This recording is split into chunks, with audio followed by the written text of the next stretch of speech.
Hello friends, welcome to study कर। मैं हूं आपका दोस्त प्रभाकर। आज हम डिस्कस करेंगे एक बहुत ही महत्वपूर्ण मुद्दा जो कि हाल ही के दिनों में बहुत ही चर्चा में रहा है और यह मुद्दा रहा है FATF क्या है, जिसने पाकिस्तान ही नहीं बल्कि तुर्की को भी ग्रे लिस्ट में डाल दिया है। तो दोस्तों, पाकिस्तान ग्रे लिस्ट में क्यों है ये हम जानेंगे और पाकिस्तान को ग्रे लिस्ट में शामिल होने के क्या क्या नुकसान हैं ये भी आज हम डिस्कस करने वाले हैं। तो इस लेक्चर को आप बहुत ही ध्यान से सुनिएगा। अगर आपने अभी तक हिस्ट्री कर को फॉलो नहीं किया है तो फॉलो कर लीजिएगा और सभी दोस्तों को शेयर कर दीजिएगा इस लेक्चर को। हाल ही के दिनों में FATF की मीटिंग हुई है 2021 में। तो इस मीटिंग के बाद कुछ फैसले सुनाए गए हैं, तो इसको आज हम डिस्कस करने वाले हैं और ये जानेंगे कि FATF क्या है। दोस्तों, दुनिया भर में मनी लॉन्ड्रिंग से निपटने वाली और उसके खिलाफ नीति बनाने वाली संस्था है जिसका नाम है फाइनेंशियल एक्शन टास्क फोर्स, जिसे हम शॉर्ट में बोलते हैं FATF। तो उसकी हाल ही के दिनों में प्लेनरी मीटिंग हुई है और उस मीटिंग के खत्म होने के बाद पाकिस्तान को एक बार फिर से ग्रे लिस्ट में बनाए रखने का फैसला लिया गया।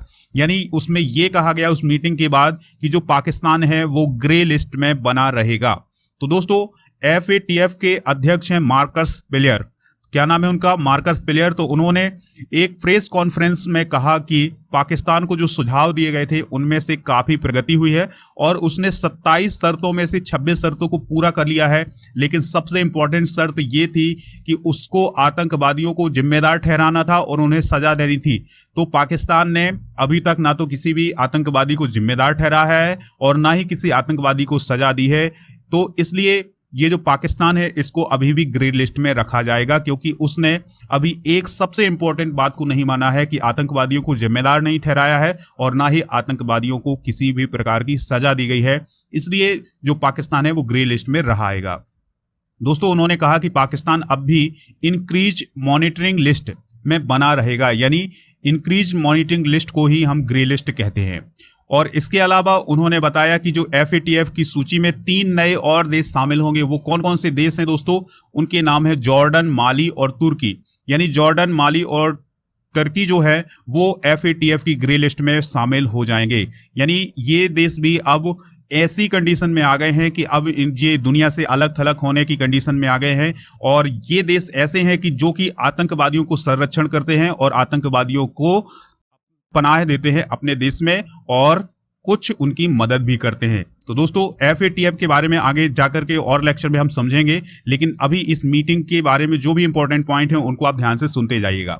दोस्तों, FATF की मीटिंग में यह भी फैसला लिया गया कि जो मॉरिशस है और जो बोत्सवाना है उसको ग्रे लिस्ट से हटाया गया है। यानी जो मार्कस पिलियर है FATF के अध्यक्ष, तो उन्होंने ये कहा है कि जो मॉरिशस है और जो बोत्सवाना है उसको ग्रे लिस्ट से हटाया गया है और उस के लिए उन्होंने बधाई भी दी है। किसको किसको? मॉरिशस और बोत्सवाना को। चलिए फ्रेंड्स, अब हम जानते हैं कि ये पाकिस्तान कब ग्रे लिस्ट में शामिल हुआ था।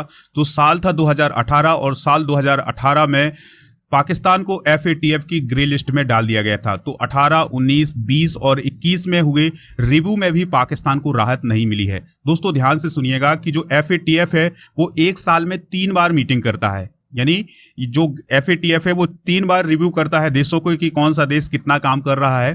तो 2018 का रिव्यू, 19, 20 और 21 का रिव्यू हुआ, लेकिन पाकिस्तान FATF के द्वारा जो बनाई गई नीतियां हैं उन पर खरा नहीं उतरा।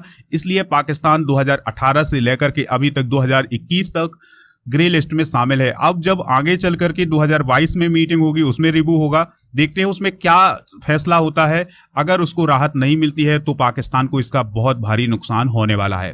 तो दोस्तों, पाकिस्तान FATF की जो सिफारिशें थी उन पर काम करने में पूरी तरह से विफल रहा है। इस दौरान पाकिस्तान में आतंकवादी संगठनों को विदेशों से और घरेलू स्तर पर आर्थिक मदद मिली है। ये कहना है किसका? FATF का।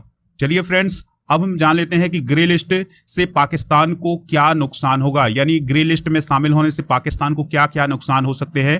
तो आप इन बातों को ध्यान से सुनिएगा। ग्रे लिस्ट में रखे जाने पर पाकिस्तान की इकोनॉमी को नुकसान होगा।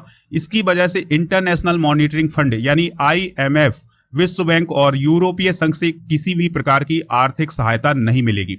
यानी अगर कोई भी देश FATF की ग्रे लिस्ट या ब्लैक लिस्ट में शामिल हो जाता है तो उसको IMF, विश्व बैंक और यूरोपीय संघ और जितने भी इंटरनेशनल ऑर्गेनाइजेशन है उनसे किसी भी प्रकार की फंडिंग नहीं मिलती है। तो उस देश की जो इकोनॉमी है वो नेगेटिव चली जाती है।